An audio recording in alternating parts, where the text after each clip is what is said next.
एक और अच्छी प्रिंट और अच्छी स्टोरी, सुंदर स्टोरी में युगांधर शायद बहुत कम लोग इस हीरोज़ को जानते होंगे।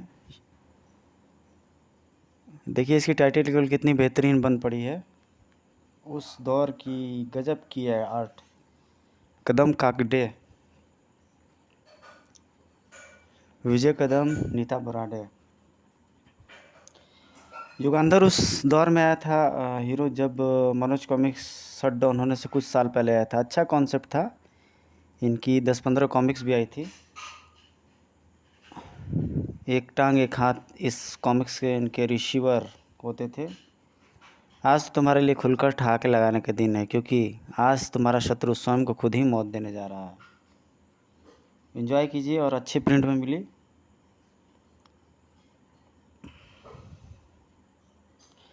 देवताओं की तरह पूजा जाता था ये नाम, राक्षस राज काका की जय। लेकिन मानव की नगरी में रोंगटे खड़े देने वाले आतंक का नाम प्रतीक था ये। सो जा मेरे लाल सो जा, वरना काका आ जाएगा। काका की नज़रों के सामने नाच रहा था एक शीश, कटा शीश। काका, राक्षस नगरी के सिंहासन पर बैठने से पूर्व हर राक्षस को एक दिन एक शपथ लेनी पड़ती है। जानते हो कौन सी शपथ? जानता हूँ गुरुदेव, जानता हूँ।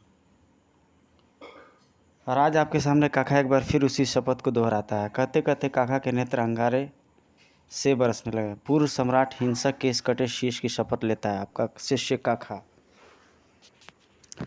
तो यहाँ पर किसी पूर्वाग्रह से ग्रसित काका और युगांधर सीरीज की फर्स्ट कॉमिक्स, वो भी मेरे प्लेलिस्ट में, उसको जानने के लिए आप देख सकते हो उसको पूरी स्टोरीज।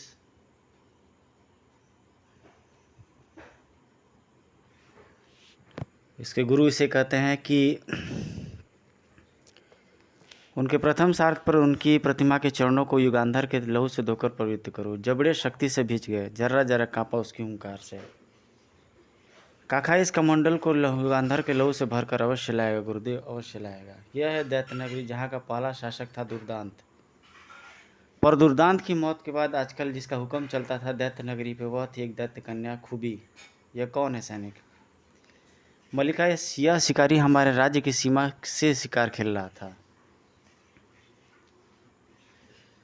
दुर्दांत से युगांधर की भयानक भिड़ंत देखने के लिए अवश्य पढ़े युगांधर सीरीज का महान कॉमिक्स युगांधर। कई कलाबाजियाँ खाती हुई बाहर की ओर उतरी। तुम्हें शिकार करने का बहुत शौक है ना शिकारी? क्षमा मलिका, रहम करो मुझ पर। खूबी के चेहरे होठों पर उभरी जहरीली मुस्कान। हा हा हा। शिकारी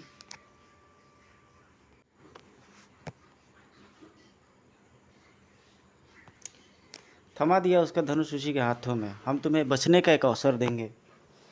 तुम शिकारी हो और तुम्हें एक शिकार करना होगा, और शिकार कर दिया तो जिंदगी नहीं तो मौत। किसका शिकार? इस सेब का। सेब का? हाँ, ये सेब हमारे मुंह में होगा और तीर तुम्हारे धनुष पर। तुम्हें एक ही तीर से इस सेब का शिकार करना है। अजीबोगरीब एक शर्त रखा उसने उस तीरंदाज के सामने। खूबी का एक एक शब्द बता रहा था कि वो बड़े दिल जिगरे की मालिक थी, और तू, हमारा वादा है कि अगर तुम सेब के बजाय हमें मारने में सफल रहे तो भी तुम्हें कोई हाथ नहीं लगाएगा, और एक बहुत बड़े खजाने के साथ तुम्हें छोड़ दिया जाएगा।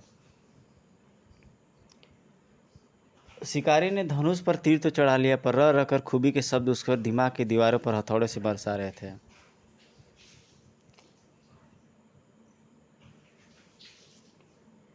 सेब से ज़्यादा आसान है खूबी को निशाना बना। टंकारा धनुष खूबी की ओर द्रुत गति से बढ़ा हुआ मौत का तीर। परवारी खूबी, बला की फुर्ती से उसने शरीर को झटका देकर तीर को ही सेब पर झेला। शिकारी के हाथों से टोटा उड़ गया।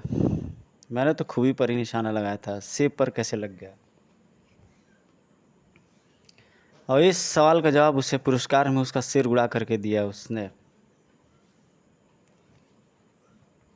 वाह खूबी वाह। आने वाले शख्स के चरणों तक स्वतः ही पहुंच गए थे खूबी के हाथ। प्रणाम गुरुदेव, यशस्वी भव। तुमने अभी तक जिंदगी और मौज का जो रोमांचक खेल खेला, उसे हम भी द्वार पर खड़े खड़े देख रहे थे। सचमुच दुश्मन के हाथ में बाजी देकर भी तुम बाजी जीतना जानती हो। आज हमें स्वयं पर गर्व हो रहा है कि हमें तुम्हारी जैसी दिलेर व खूंखार शिष्या मिली, और दैत्य नगरी को तुम जैसे सामग्री। ये है एक हाथ गुरुदेव युगांधर सीरीज के एक। आप देख सकते हो उस दौर में इतनी सुंदर पिक्चर बनती थी जैसे लाइव। आजकल के डेट में कॉमिक्स में वो चार नहीं रह गया।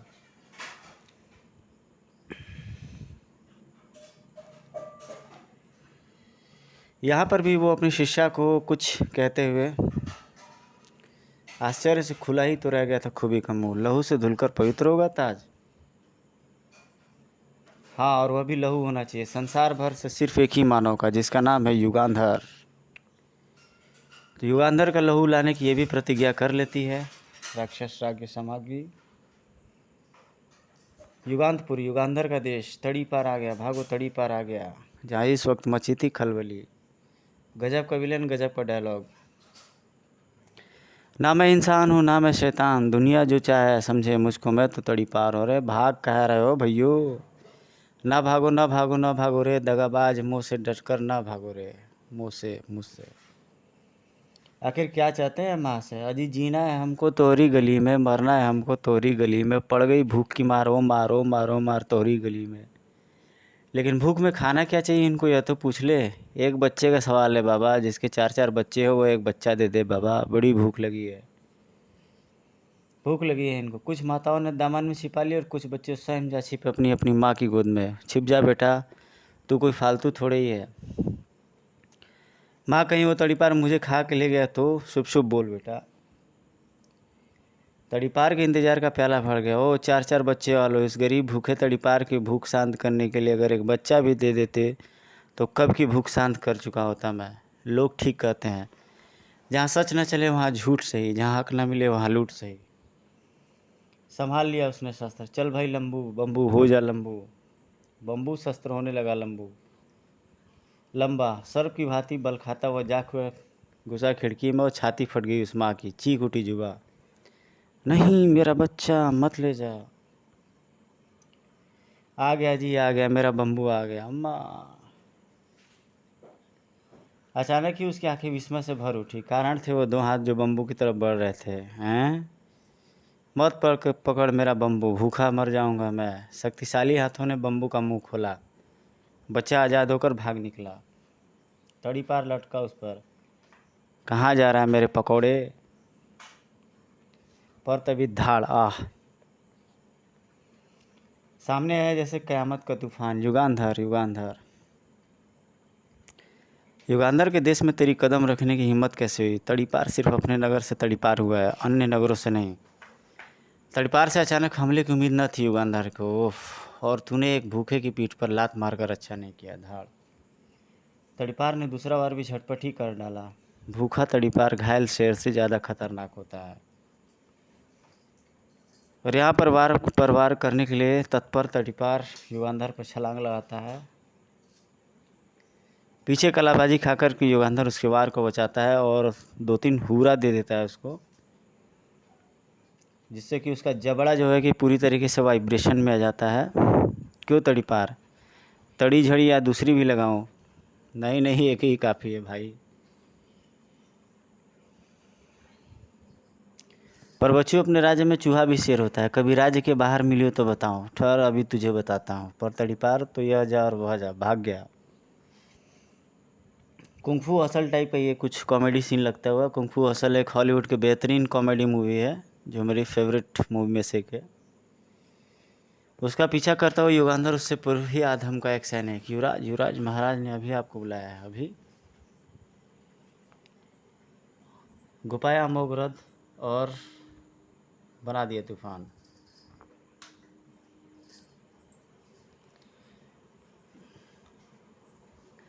बेटा, हम अपनी बीमारी के कारण यह भी भूल गए कि आज हमारे मित्र महाराज शरीफ सिंह की पुत्री तारा का विवाह है।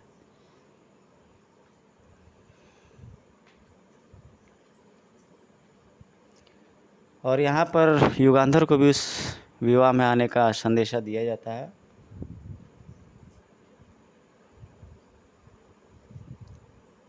जल्दी पहुँचानी है मुझे वरमाला अपनी बहन के हाथों तक। महाराज शरीफ सिंह के राजमहल की एक ईंट कापी। क्या कह रहे हैं महाराज? हाँ, हमारी पुत्री राजकुमारी तारा तब तक स्वयंवर के प्रांगण में नहीं आएगी जब तक युगांतपुरी सम्राट युगश्रेष्ठ स्वयं या अपने पुत्र युगांधर के हाथ वरमाला ना भेज दे। इसलिए जब तक तारा के चाचा युगश्रेष्ठ या उसका भाई युगांधर वरमाला लेकर ना आ जाए, तब तक हम भी देरी के लिए हम क्षमा चाहते। उधर युगांधर की राह में अड़चने बनकर खड़े थे 3। वही है भाई हो जिसने अपने राज्य में मुझे मारा था। चिंता मत कर इफ्तार, पास आने दे उसे। तभी युगांधर पर जाल फेंक देते हैं वो लोग पास में आने पर। ओह, जिससे कि वह धरती पर गिर जाता है युगांधर।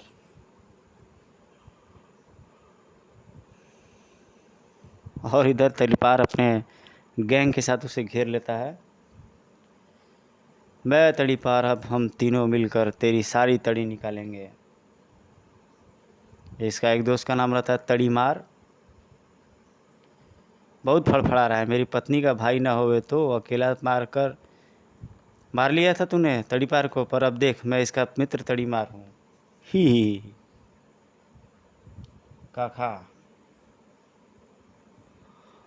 यह भी विवाह में जाने की तैयारी करते हुए काका। इधर स्वयंवर में पहुंचे हुए सारे मेहमानों का सब्र का बांध टूट रहा था। राजकुमारी तारा को बुलाइए महाराज। इधर युगांधर एक जाल में फंसा हुआ था और वरमाला तोड़ने की इसे धमकी दी जा रही थी।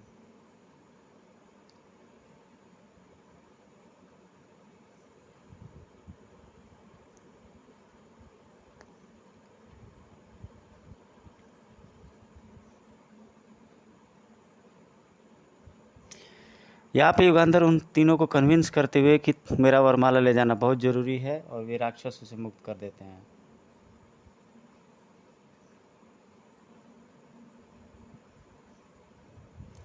इधर युगांधर निकल पड़ता है। नदी नाले खाई सभी को पार करते, चूँकि इसके पास एक इनविजिबल पावर रहती है। और दूसरी ये बात है कि इसका लुक थोड़ी थोड़ी तौसी सीरीज के टनी की तरह मिलता था युगांधर का।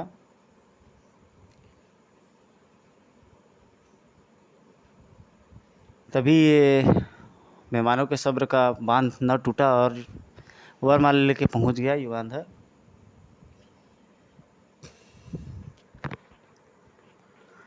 आ गया युगांधर। हाँ, आ ही तो गया था तारा का भाई। तारा, राजकुमारी तारा गजभर लंबे घूंघट में, वरमाला हाथ में थी उसके।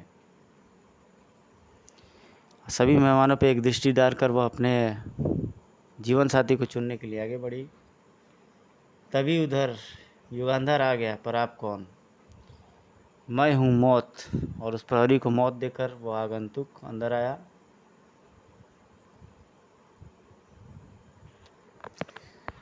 उधर तारा ने कर डाली का प्रत्याशित हरकत। तुम मेरे वर हो युगांधर? क्या? नहीं। युगांधर चौंक पड़ा इस प्रकार की हरकत को देखकर।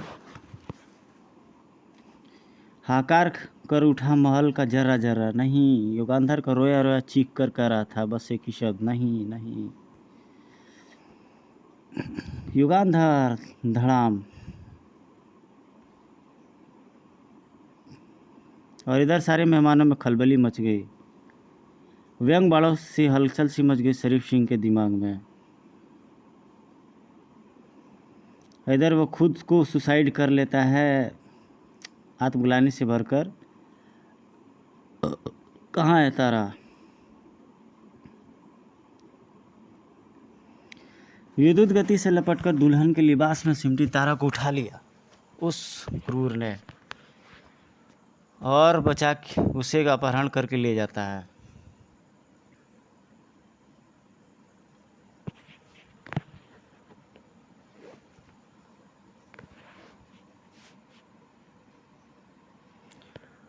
ओ तड़ीपार, तूने युगांधर का मोह रथ यहाँ क्यों रखा है? इसकी तो उसे ज़रूरत होगी। अरे ओ तड़ीबाज, क्या बक रहा है? रथ पर चढ़कर चल, नीचे उतरा। उतरूंगा नहीं, इसे अब अपने मित्र युगांधर को वापस देने जाऊंगा। चल हट, रास्ता खाली कर।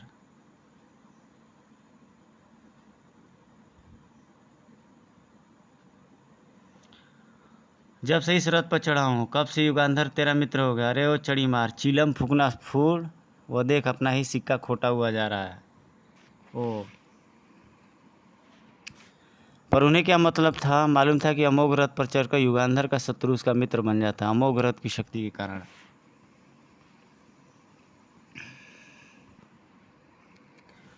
भाग गया, मेरी पत्नी का भाई ना होवे तो। काका छोड़ मुझे, इधर होश आता है राजकुमारी को। बताती हूँ अब, देखो मुझे तुम।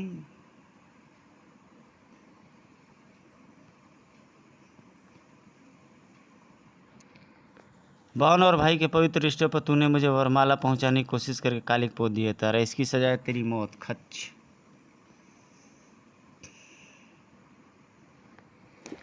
अगर बीच में ही आते न आते दो हाथ। क्या कर रहे हो युगांधर, पागल हो गए हो तुम दोनों।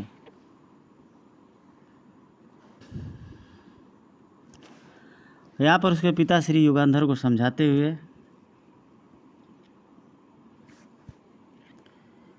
जिसने तुम्हें वरमाला पहुंचाने की कोशिश की वो तुम्हारी बहन तारा नहीं थी। यहाँ पर रहस्य उद्घाटन करते हुए कि वो उसकी बहन नहीं रहती है और हजारों टन का बारूद फटा रहता है युगांधर की इस चीज़ को जान करके। न जाने वो कौन सी नागिन थी जो तारा को उसी के कक्ष में कैद करके उसका दुल्हन का लिबास पहनकर न जाने अपना कौन सा घिनौना मकसद हल करना चाहती थी। उसका चेहरा घूंघट के कारण कोई नहीं देख सका। तुम तारा नहीं तो कौन हो, दैत्य समागी खूबी। और इन दोनों में भी झगड़ा स्टार्ट हो जाता है, काका और खूबी में।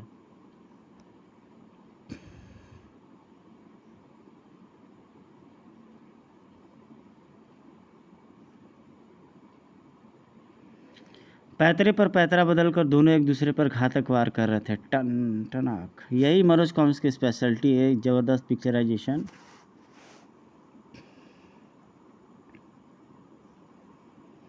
अब उसकी तलवार टूट जाती है खूबी की। अरे तड़ी पार, वो देखो कोई आ रहा है। क्यों बे तड़ी चोर, क्या चुरा कर लाया है? समझो आज मर ही गया था मैं। और वहाँ से कुछ अशर्फिया और एक चित्र दिया है उन्होंने। अगर हम यह रथ चोरी करके कुल्टा को दे देंगे तो हमें पूरी उम्र अपने राज्य में चोरी करने देगा और हर बार सज़ा के बदले अशर्फियों की भरी बोली देगा। और वो अमोघ रथ से बना हुआ चित्र रहता है। युगांधर की कॉमिक्स की सबसे बड़ी खूबी घुमाने वाली स्टोरीज रहती थी। थोड़ी सी बस कमी लिख गई कि कहीं ना कहीं कुछ ना कुछ कॉमिक जरूर थी इस कॉमिक्स में। अरे बाप रे शेर। इधर अमोघ रथ से मुकाबला था उसका। सवार विहीन अमोघ यूं खड़ा रह गया मानो किसी खिलौने की चाबी खत्म हो गई हो। और शेर उसे खा लेता है और शमशान घाट पर। और राजकुमारी तारा की शव जलती है। बचो युगांधर। तभी भाला सरसरा कर युगांधर के पीछे से जाता है तड़ी पार।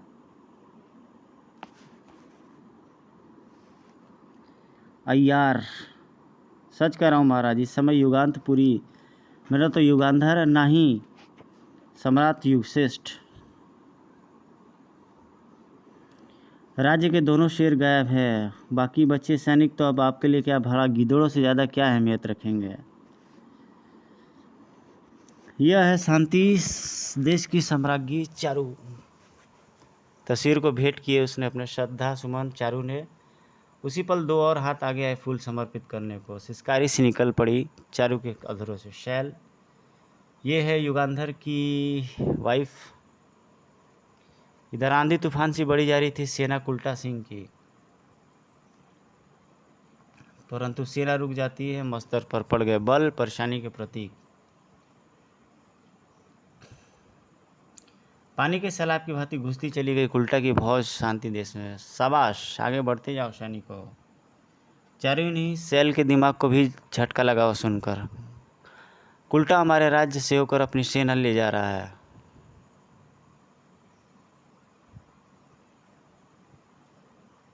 नहर बजाने के बाद हम स्वयं नहर पर पुल बनवा देंगे, तब तक तो आक्रमण का मुहूर्त ही निकल जाएगा। अगली पल तो उछल पड़ी चारू। आक्रमण। और यहाँ पर ये युगांतपुरी में आक्रमण करने के लिए आता है। दोनों में युद्ध छिड़ जाता है।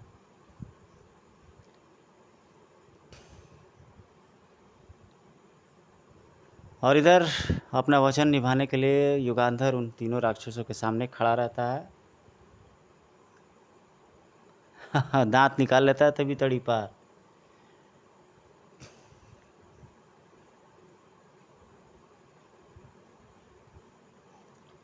और ये युगांधर पर तीनों एक साथ वार कर देते हैं, लेकिन एक के बाद धरती सुंघा देता है युगांधर उन्हें फाइटिंग स्टाइल से अपने। जरा भी हिले तो याद रखना मैं युगांधर का बाप हूँ। रथ के बारे में अपना पूछता है युगांधर, और एक तरफ चल देता है युगांधर।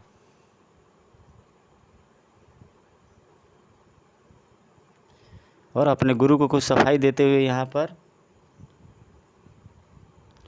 फिर भी इसका गुरु युगांधर की मौत ही चाहता है।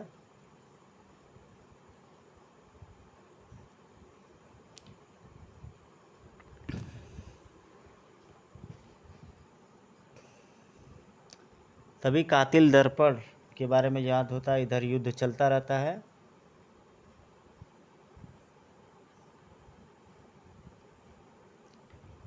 हे भगवान, उसने तो सबके सिर गाजर मूली के समान उड़ा दिए। भयंकर युद्ध छिड़ा रहता है इधर बीच में। काका पीछे से आके वार करते हुए युगांधर पर।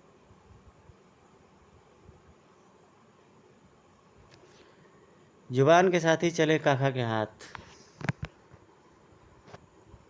और यहाँ पे युगांधर उससे पूछते हुए कि कौन थी वो। फिर युगांधर और काका के बीच में भी वार स्टार्ट हो जाता है।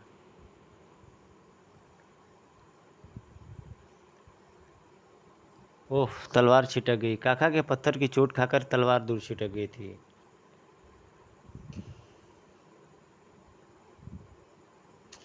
काका उस पर वार करते हुए युगांधर पर, और युगांधर को काफ़ी क्रोध आ जाता है और दनादन उसे पीटने लगता है। इतना पीटता है युगांधर उसे, पत्थर उठा करके मारना जाता है तभी उसका पत्थर चकनाचूर हो जाता है। खूबी आ जाती है वही। वो युगांधर पकड़ लेता है, यही वो हत्यारी रहती है इसमें। और उधर दोनों का सावधान देकर उस पर वार कर देता है काका।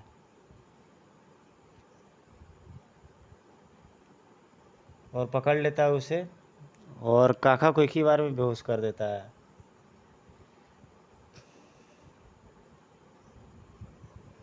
महामूर्ख समझती है इसे जान बचाने के बदले में, और गदा पर रोकना, और गदा के परखच्चे उड़ जाता है।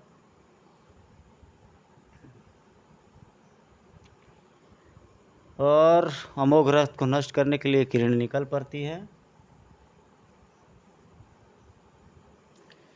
इधर तड़ीपार अपने साथियों समेत भाग निकलता है।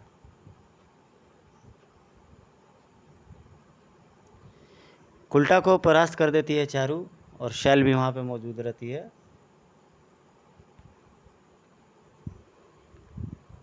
काफ़ी इंटरेस्टिंग ये कॉमिक्स। और उन पर आकर तभी किसी चीज़ का प्रहार हो जाता है।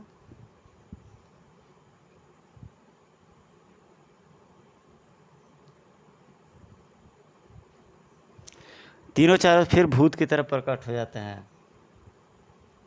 तड़ीपार, तड़ीचोर, तड़ीमार मदद करने के लिए आते उल्टा को।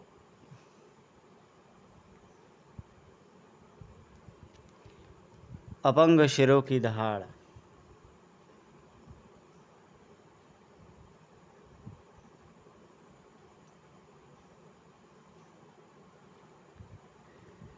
दूर दर्पण में किसी चीज़ को दिखाते हुए एक टांग एक हाथ, मुस्कुरा उठा एक टांग।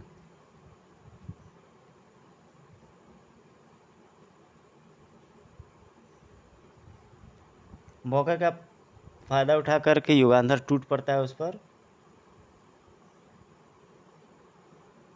दोनों को बांध करके घसीटता हुआ लेके जाता है।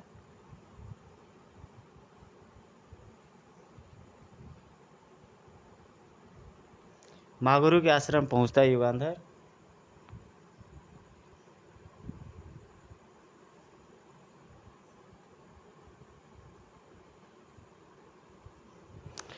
अपने गुरु के चरणों में एक छोटी सी बलि देने के लिए, तभी उसका तलवार रुक जाता है।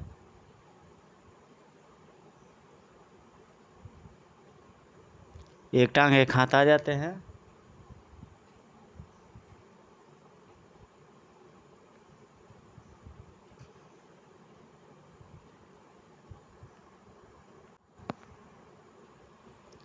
यहाँ पर उनसे उनके बीच कुछ बात होते हुए दोनों के बीच,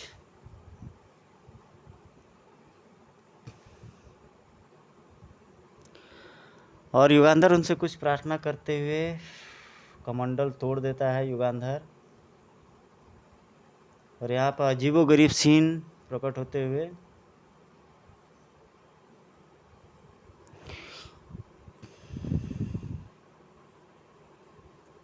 काफ़ी ब्रेन लगा करके इसकी कॉमिक्स को बनाया जाता है, युगांधर की कॉमिक्स को।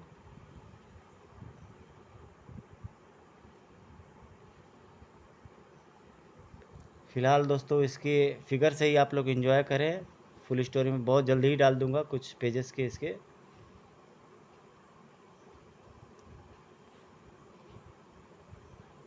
युगांधर उनसे अकेला ही निपटने की सामर्थ्य रखता है।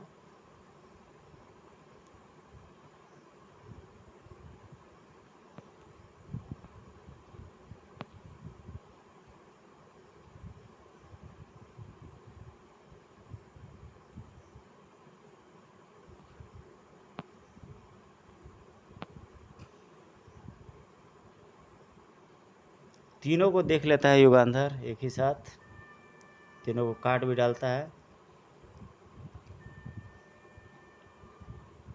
और दोनों के होठ आ जाते हैं और दोनों एक साथ युद्ध करने लगते हैं।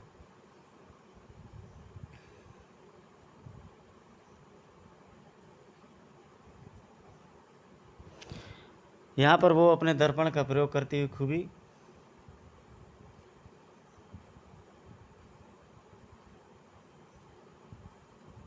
गड्ढे में गिर जाता है युगांधर।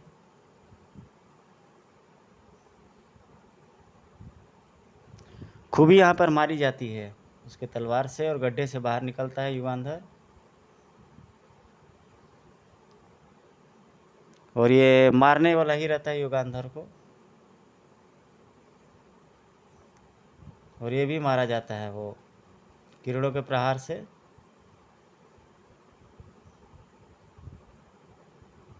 बुरे कर्म का बुरा नतीजा।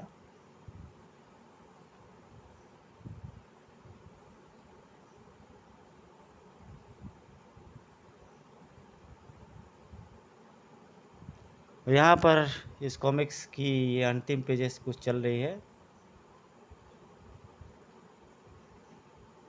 यहाँ पे स्टोरी ख़त्म होती है। जल्दी मिलेंगे एक नेक्स्ट वीडियो में। Till then take care, good bye, जय हिंद।